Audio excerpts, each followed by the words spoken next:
Hey, everyone. Welcome back to the channel. Tonight, we're diving into a topic that's equal parts spicy and scholarly. The wild, weird, and sometimes downright awkward world of medieval sex and romance. Picture nights, castles, and some very questionable herbal remedies. This was an era where foreplay might mean politely asking your partner to ignore the goat snoring in the corner. So, grab a snack, hit that like button if you're excited, and subscribe if you're new here. Oh, and drop a comment letting me know where you're watching from and what time it is there. I love seeing who's joining us from around the globe. Now, let's dim the lights, maybe turn on a fan for that cozy vibe, and step back into the Middle Ages. First things first, let's bust the biggest myth about medieval intimacy.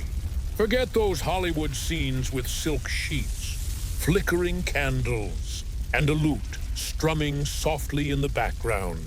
That's not how it went down. Most people lived in one-room homes where the whole family, kids, grandparents, maybe a cranky chicken shared the same space. Privacy. Yeah, that was a fantasy. Your kitchen, bedroom, and stable were all the same room, just with different smells. If a couple wanted some alone time, they had to get creative. Timing was everything. Volume, critical, and ideally, the kids were asleep, facing the wall, pretending not to hear anything. Curtains were a luxury most couldn't afford. Beds were often shared not just with your spouse, but with siblings, cousins, or even a servant who was definitely pretending to be asleep. In noble households, it got even weirder. Servants might sleep at the foot of the bed, or stand in the corner, acting like they didn't notice a thing. Some records even show noble families keeping detailed logs of bedroom arrangements for legal or religious reasons. Imagine your love life being documented like a tax audit. Awkward! Traveling made things even trickier. Inns often had shared beds, meaning you might end up spooning a total stranger who hadn't bathed since the last full moon. Want a romantic moment?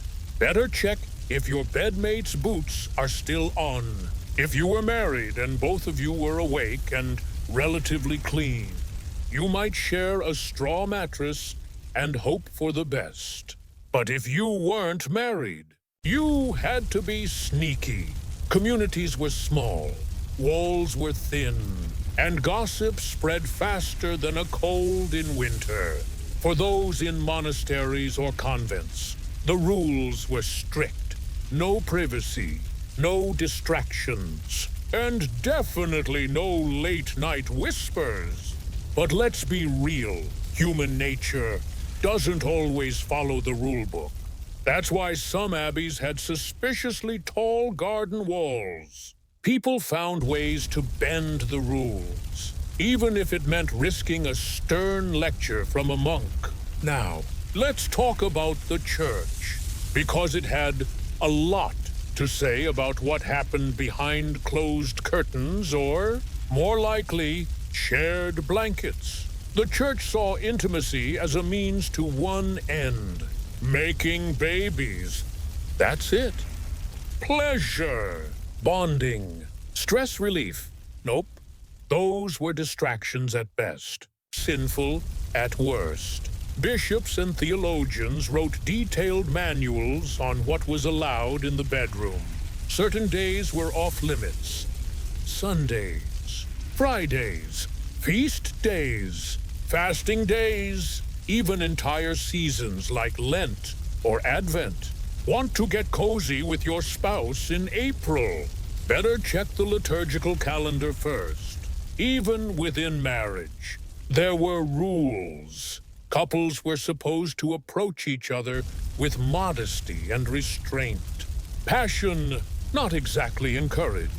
One 13th century guide suggested intimacy should happen without pleasure, without sin, and without delay. Sounds like a real party. Right. The missionary position was the gold standard, not just for tradition, but because it was seen as the most natural and least likely to offend God or your local priest. Anything else? Like showing too much enthusiasm, raised eyebrows. Confession got real personal.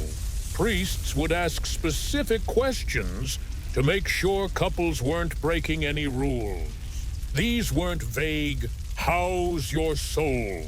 chats. They were detailed, sometimes uncomfortably so. Let's just say your average 14th century friar knew more about your bedroom than your birthday. But enforcement varied. Some priests were strict, others looked the other way, and plenty of peasants just nodded politely and did what they wanted quietly.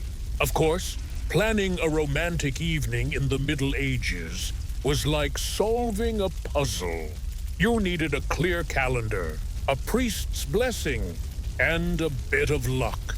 The church had lists, actual lists of forbidden days, sometimes banning intimacy for nearly half the year. Break the rules, and you might face spiritual guilt, extra confessions, or a sermon delivered with intense eye contact. One bishop even scolded a couple for being too affectionate, meaning more than once a month.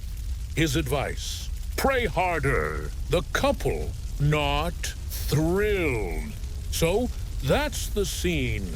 Cramped homes, nosy neighbors, and a church with a rule book thicker than a castle wall. But don't worry. Medieval folks still found ways to make sparks fly.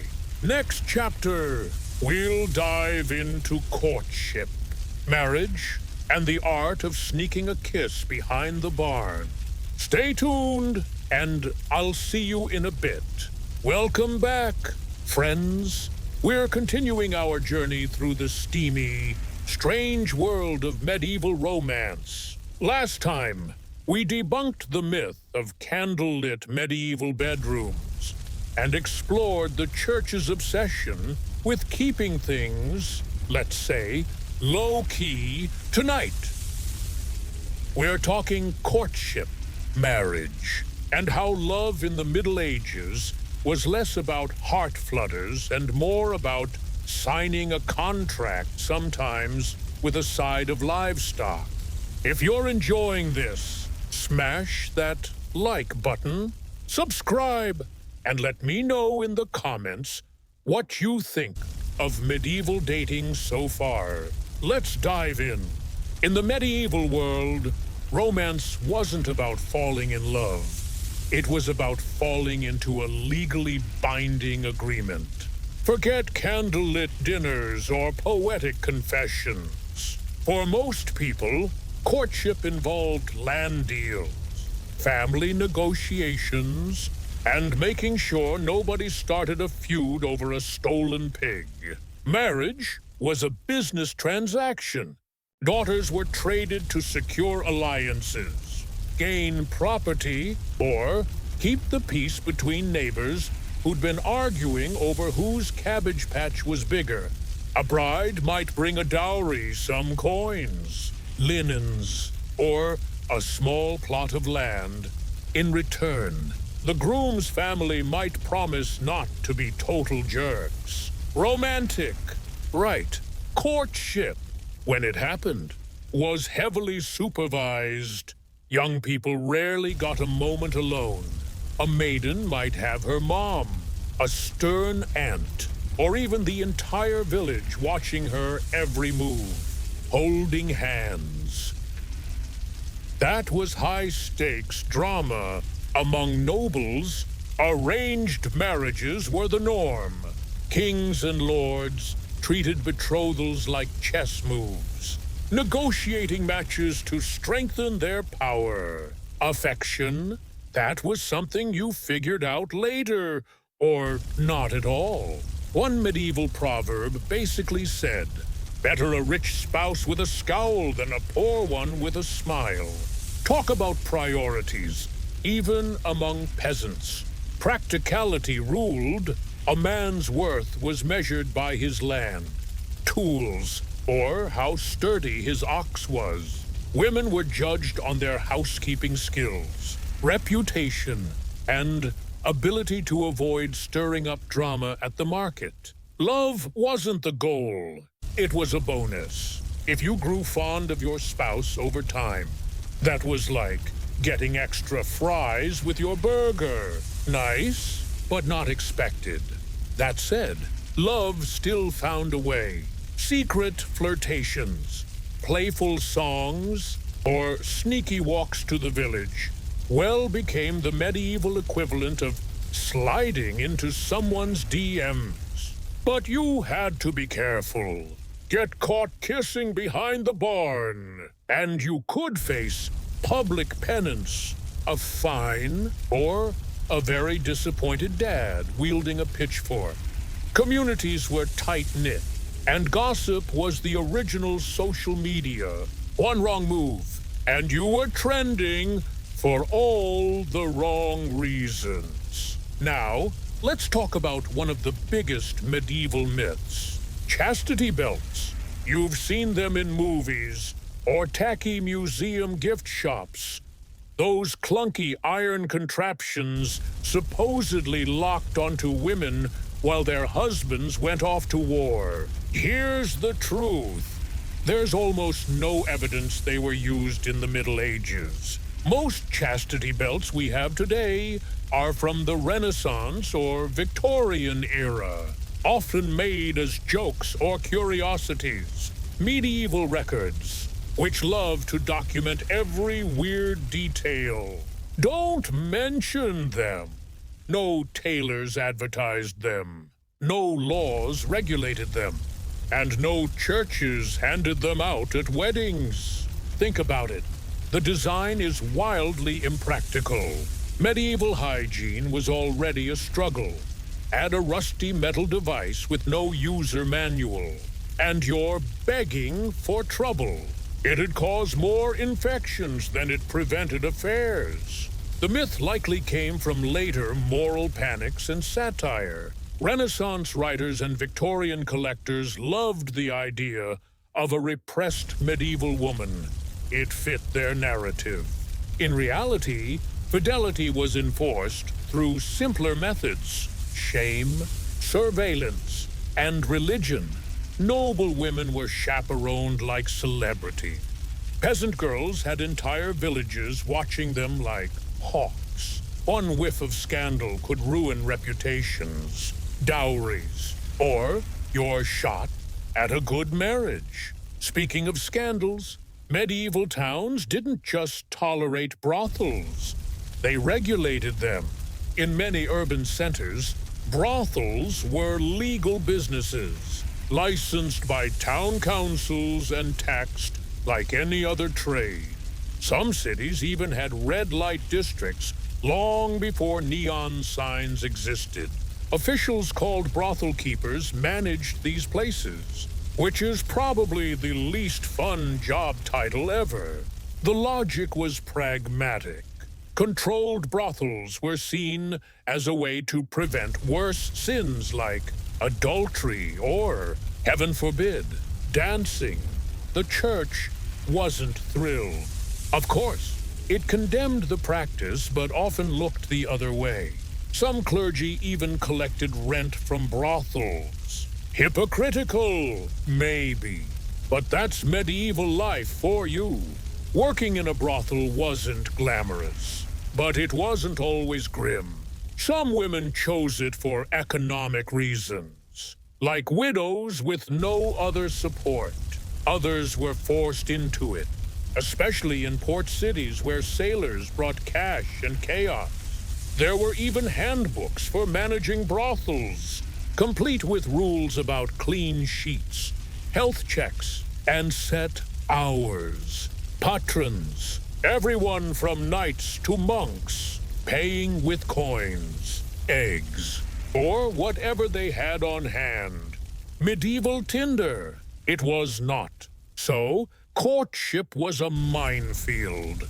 Marriage was a contract. And love was a risky side quest. But people still chased it. Whether through whispered promises or sneaky barn rendezvous. Next chapter, we'll explore what happened when things got messy. Think adultery, forbidden love, and the church's never-ending quest to keep everyone in line. See you soon. Hey, gang! We're back for the final chapter of our first story about medieval love and lust. So far, we've seen how privacy was a myth. Courtship was a business deal. And the church had opinions on everything. Tonight, we're diving into the juicy stuff.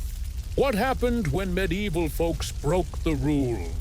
Think secret affairs, same-sex attraction, and the high stakes of saying, I love you at the wrong time.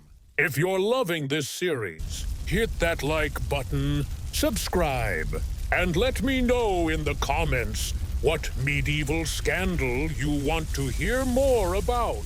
Let's get into it. Let's start with adultery, because in the Middle Ages, it wasn't just a personal drama. It was a social earthquake. Marriage wasn't just a vow. It was a legal contract, a property deal, and sometimes a political alliance. When someone strayed, they weren't just cheating on their spouse. They were messing with inheritances, dowries, and the fragile balance of village gossip. For women, the consequences were brutal.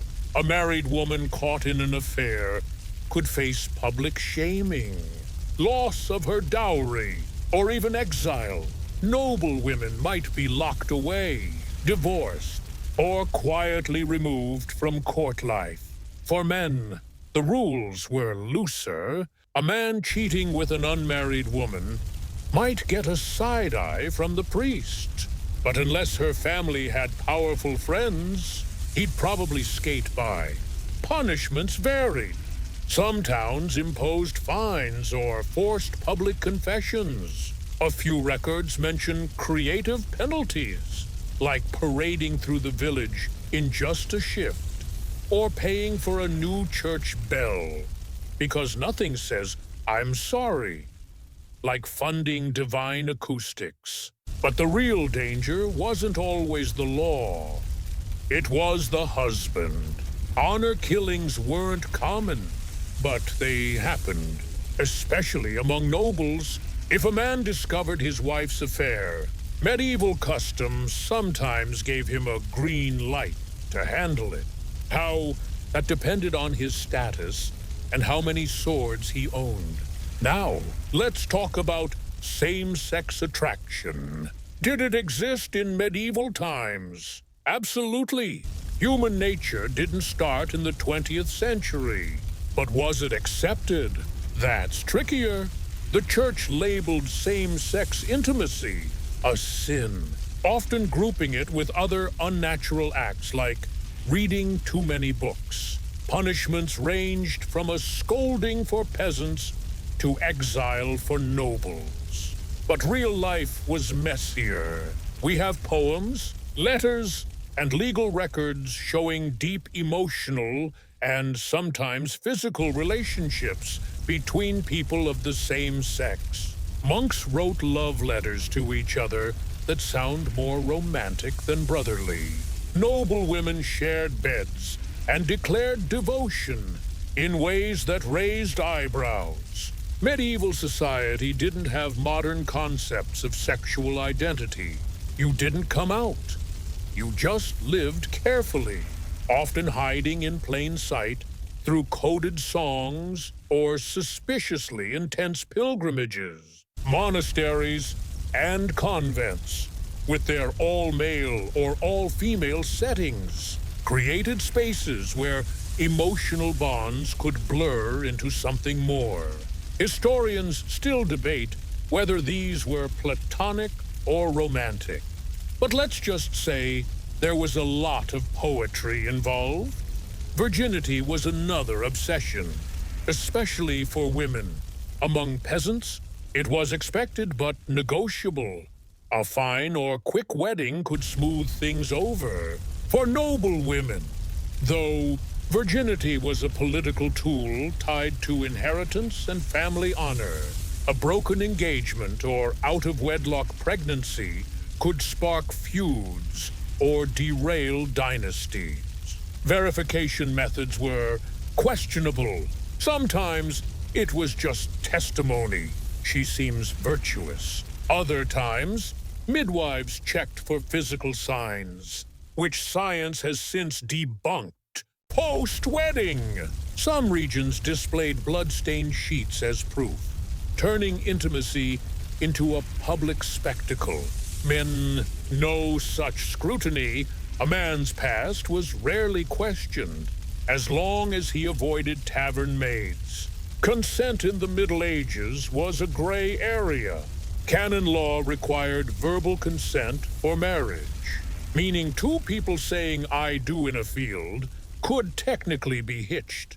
But in practice, especially for noble women, consent was often coerced. Families arranged matches, and saying no could mean economic ruin or social backlash. Inside marriage, consent was even murkier. Husbands had legal rights to their wives' bodies, and refusing could lead to complaints or annulments. Still, courts sometimes prosecuted coercion or assault, especially in urban centers where women could make their voices heard. Despite all the rules, medieval people still fell in love awkwardly, passionately, and sometimes happily. Peasant couples flirted in fields, trading flowers and gossip over turnips. Nobles exchanged poetry during banquets, pretending to care about falconry. Monks and nuns wrote letters full of longing. Some couples even married for love, defying their parents or eloping to the horror of family accountants. Letters between spouses show real affection, especially during separations. Even widows and widowers often remarried for companionship, choosing someone they actually liked. So, that's the medieval love story. A mix of rigid rules, risky passions, and moments of genuine connection. People navigated gossip, pitchforks, and priestly lectures to chase something timeless, feeling loved, preferably before curfew, and definitely not during Lent. That wraps up our first story. Next, we'll explore a whole new tale from the medieval world. Stay tuned, and I'll catch you in the next one. Hey, everyone! Welcome back to the channel. Tonight, we're starting a brand new story. One that's less about medieval romance and more about finding calm in the chaos. We're talking about Stoicism, the ancient philosophy that's still trending too. 300 years later, it all began with a guy named Zeno, a shipwreck, and a painted porch in Athens. This is a tale of ruin, resilience, and redefining what it means to live well. So, hit that like button if you're ready. Subscribe if you're new. And let me know in the comments where you're tuning in from. Let's set the scene and dive in. Picture this: Zeno of Citium, a wealthy merchant from Cyprus, is sailing the Mediterranean with ships full of precious dyes. He's got trade routes mapped out, a fortune that makes him feel untouchable, and the kind of confidence that comes with success. But the sea doesn't care about your bank account. Somewhere near Athens, a brutal storm hits. Waves crash, timbers snap, and Zeno's fleet goes down, taking his cargo, his wealth, and his identity with it. When he finally washes up on the Athenian shore, he's soaked, broke, and at rock bottom, with nothing left to lose. Zeno wanders into the Athenian agora, the bustling marketplace of ideas. He stumbles into a small bookshop and picks up a worn copy of Xenophon's Memorabilia. A text about Socrates' wisdom, the words hit him like a lifeline. Intrigued, Zeno asks the bookseller where he can find someone like Socrates. The guy points to a cranky, stooped philosopher named Crates passing by. Crates was a cynic, famous for rejecting wealth and possessions with dramatic flair. He once tossed his money into the sea to prove a point. Zeno, still reeling from his own loss, decides to study under him. At first, Zeno struggles with the cynic lifestyle, living in poverty for philosophy's sake. Not exactly his vibe, but Crates plants a seed in his mind. True wealth isn't in gold or ships. It's in how you think. Over time, Zeno builds his own philosophy, blending Socratic ethics, cynic discipline, and the logic of thinkers like Heraclitus. He starts teaching in a public colonnade in Athens called the Stoa Poikile, or painted porch, decorated with vibrant murals. That's where Stoicism gets its name, not from a fancy academy, but from a porch open to anyone who'd listen. Stoicism was born from ruin, not luxury. It's a philosophy for survivors designed to help you navigate life's wreckage. At its core is one big idea: logos, the divine rational structure of the universe. To Stoics, everything happens for a reason, even if we can't see it. The world is messy, but it's ordered. And if you align your mind with that order, you can find peace, clarity, and strength. Zeno taught that virtue, arete, in Greek, is the only true good. Not fame, not wealth, not even health. Those are indifferents. Nice to have, but not essential. What matters is how you handle them. Here's where Stoicism gets radical. You can't control what life throws at you: storms, betrayals, or bad Wi-Fi. But you can control your thoughts, actions, and responses. Most people chase comfort or admiration, but Stoics chase something quieter, living in harmony with nature, accepting fate without whining, and striving to be good, not just feel good. Zeno loved the analogy of a dog tied to a cart. The cart's moving whether you like it or not. You can run with it or get dragged. Your choice is how you move. Zeno didn't teach alone for long. Students started gathering at the Stoa, drawn to his ideas about mastering yourself instead of the world. These porch talks laid the foundation for a philosophy that would outlast empires. But Stoicism wasn't just theory, it was practice. And in the next generation, a new Stoic would bring muscle to the movement, both literally and figuratively. His name, Cleanthes, a former boxer who proved virtue, comes from perseverance, not privilege.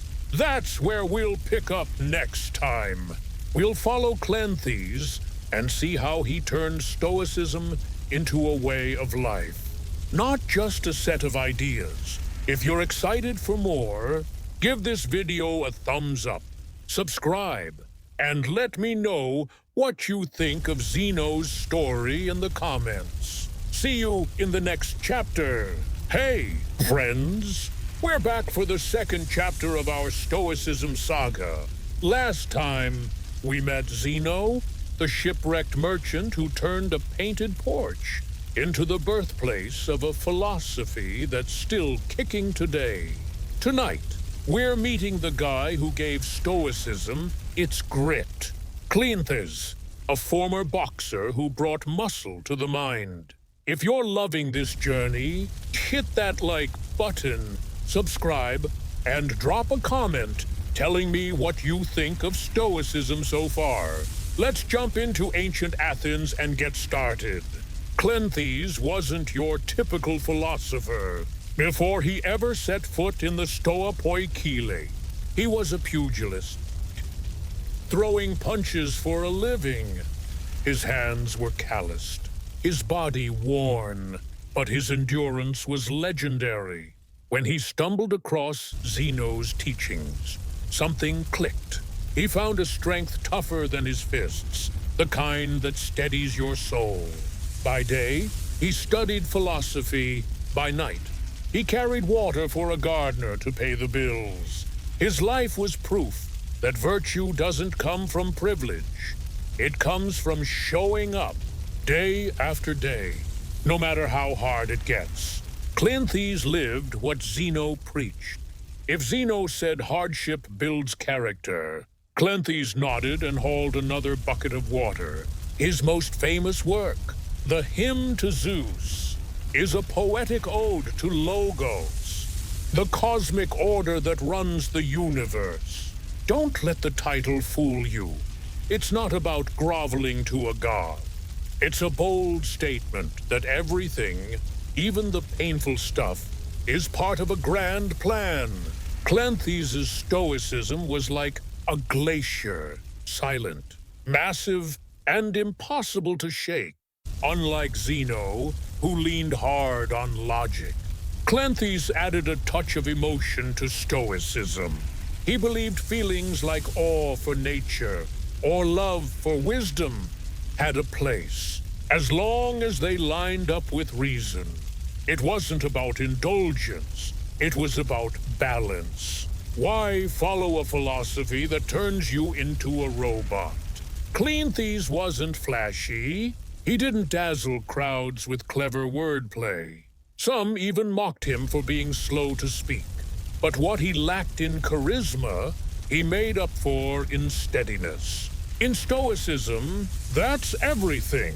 When Zeno passed, Cleanthes took over as head of the Stoic school.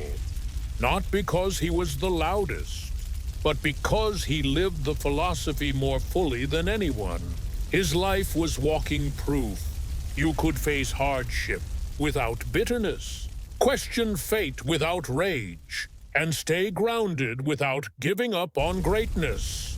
Through Cleanthes, Stoicism gained muscle, not the kind that wins applause, but the kind that keeps your spine straight when life goes sideways.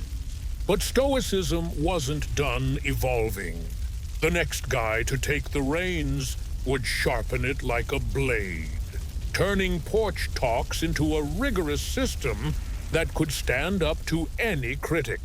His name was Chrysippus, and he was about to make Stoicism unstoppable. That's where we're headed next.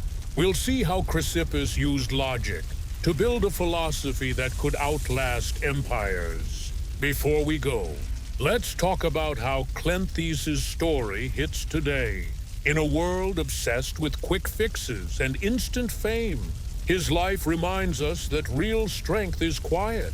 It's showing up when you're tired, doing the work when nobody's watching. What's something you've pushed through lately that made you stronger? Drop it in the comments. I'd love to hear. If you're enjoying this series, give this video a thumbs up and subscribe for more. See you in the next chapter. Welcome back, everyone. We're wrapping up our second story about the rise of Stoicism. And tonight, we're meeting the guy who turned it into a philosophical powerhouse. Chrysippus, the logician who made Stoicism sharp, structured, and unstoppable. If you've been following along, you know Zeno started it, and Cleanthes gave it heart. Chrysippus, he gave it a skeleton. If you're loving this series, hit that like button, subscribe, and let me know in the comments what you think of Stoicism's big brains. Let's dive into ancient Athens one last time. Chrysippus wasn't here to mess around. While Zeno was reserved and Cleanthes poetic, Chrysippus was surgical. Legend says he wrote over 700 books, most of them lost. But their influence is everywhere. His specialty, logic. In an era when philosophers leaned on charisma or emotional appeals, Chrysippus built a system of reasoning that could rival Aristotle's. He believed Stoicism had to make sense ironclad. No fluff, no loopholes. If it was going to survive, it couldn't rely on good vibes. Chrysippus refined Stoicism's core idea: what's in your control versus what's not. He argued that virtue alone is enough for happiness, not virtue plus comfort, friends, or a corner office. Just virtue, full stop. He expanded Stoic ethics, metaphysics, and physics into a cohesive system that was tough to argue with. One of his big contributions was the lekton, a concept about the meaning behind words. Every word has a sayable, a layer of logic tied to what it conveys. It sounds abstract, but it deepened the Stoic focus on clarity, which was key to living well. He wasn't just a nerd with a quill. Chrysippus had a sharp wit. When someone accused him of not practicing what he preached, he shot back, "Would you blame a doctor who gets sick? He still knows how to treat it." Stoicism isn't about being perfect. It's about closing the gap between your ideals and your actions, one day at a time. Thanks to Chrysippus, Stoicism became a discipline, not just a comfort for shipwrecked merchants or poetic boxers. It was something you studied, practiced, and used to cut through life's chaos. By the time Chrysippus was done, Stoicism was ready to leave Athens and conquer Rome. There, it would shape emperors, slaves, and everyone in between. From Seneca's elite musings to Epictetus's gritty wisdom and Marcus Aurelius's battlefield reflections, Stoicism became mental armor for a world on fire. Chrysippus made sure it was sharp enough to last. Let's bring it to today. Chrysippus's obsession with clarity is a reminder. In a world full of noise ads, notifications, endless opinions cutting through the clutter, starts with clear thinking. What's one thing you do to stay focused when life gets overwhelming? Share it in the comments. I'm curious. This wraps up our Stoicism story. But don't worry. We've got one more tale coming up. If you enjoyed this, give it a thumbs up, subscribe, and stay tuned for the next adventure. Catch you soon. Hey, everyone, welcome back to the channel. We're kicking off our final story, and this one's a steamy dive into ancient Rome. Forget gladiators and togas tonight. We're talking about Roman baths, the ultimate blend of luxury, gossip, and engineering genius. These weren't just places to get clean. They were social hubs, wellness centers, and the heart of Roman life. So, hit that like button, subscribe if you're new, and let me know in the comments where you're watching from.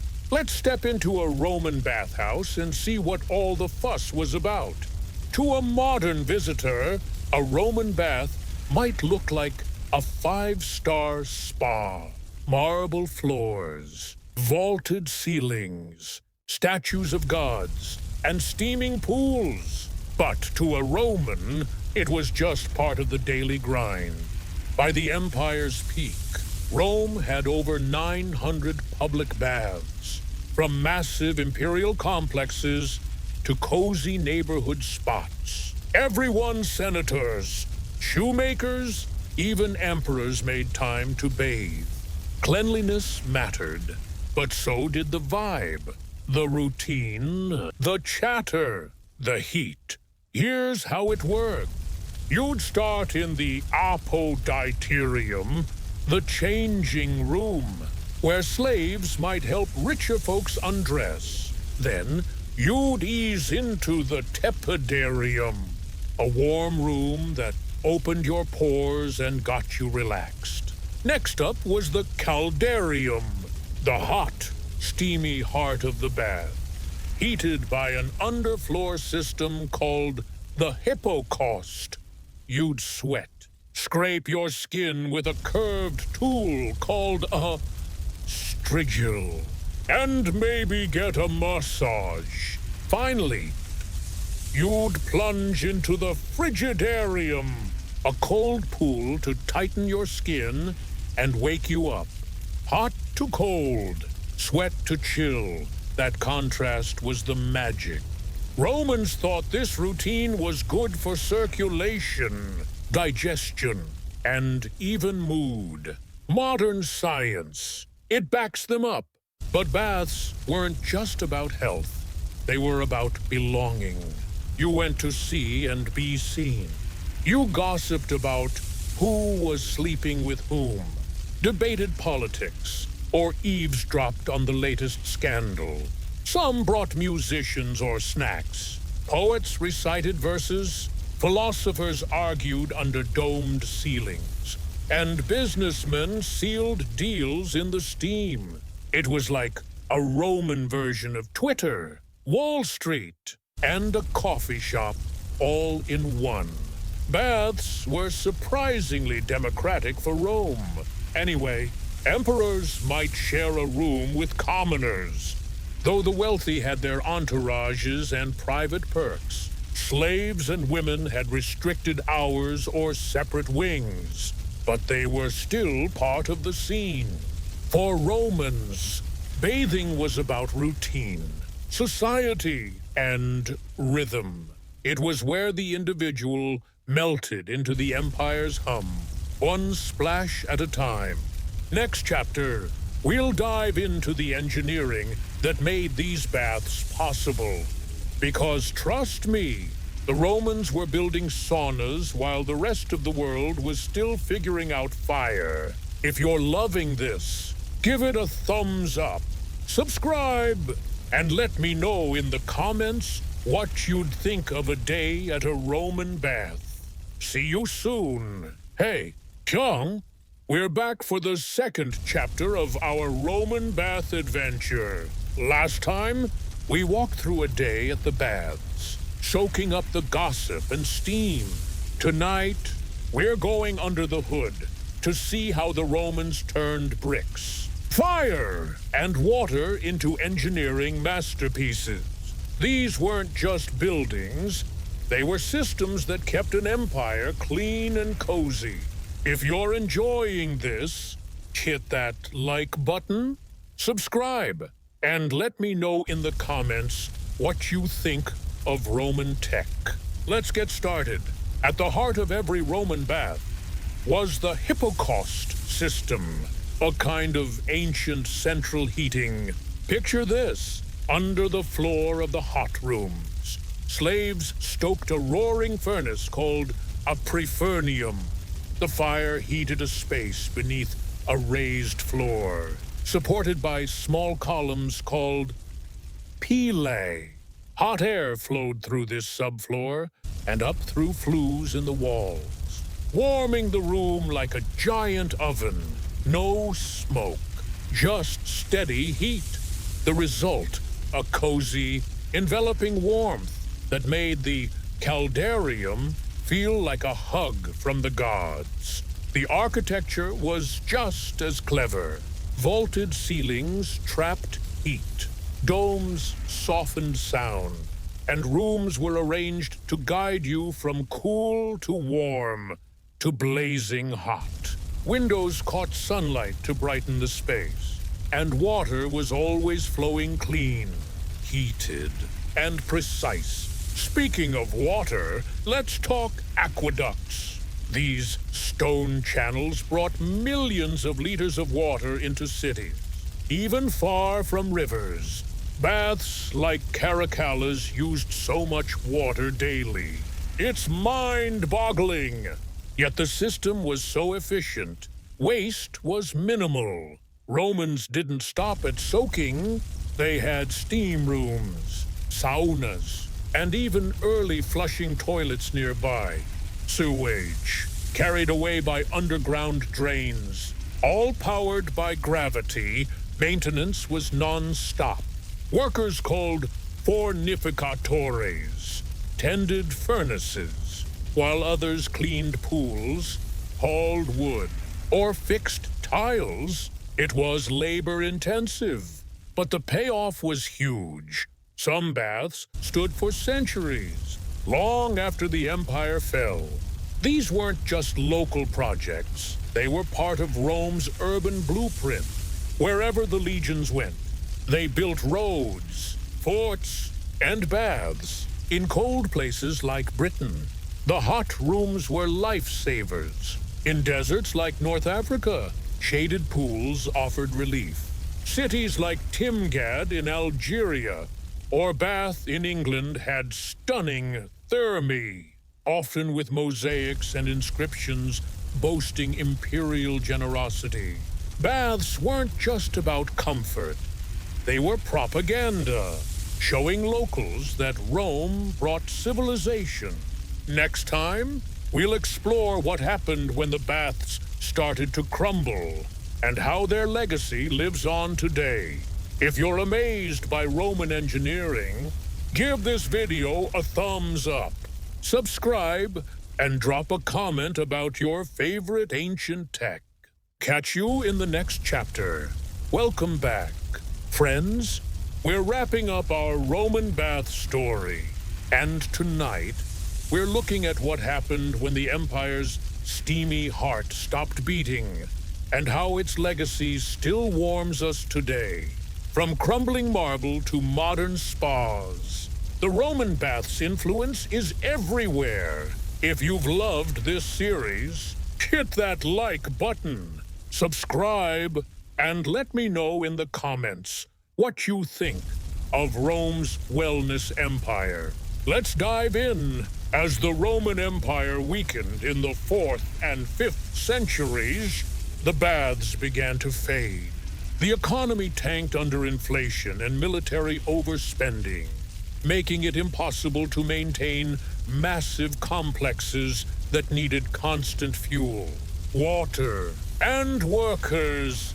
Aqueducts broke down or were destroyed in invasions, leaving caldariums dry and silent. Christianity also shifted the vibe. Church leaders saw public bathing, especially mixed or nude, as pagan indulgence. Some baths were shut down. Others turned into churches or offices. But the baths didn't vanish. They transformed. In the Islamic world, hammams carried the torch, blending Roman steam rooms with new cultural twists. These spread across the Middle East and North Africa, keeping the ritual of communal cleansing alive. In Europe, the Renaissance revived bathing with spas and mineral springs, like those in Bath. England These echoed the Roman model: health, socializing, and a touch of luxury. Today, Roman bath, ruins like Caracalla's in Rome, or the Stabian baths in Pompeii still captivate visitors.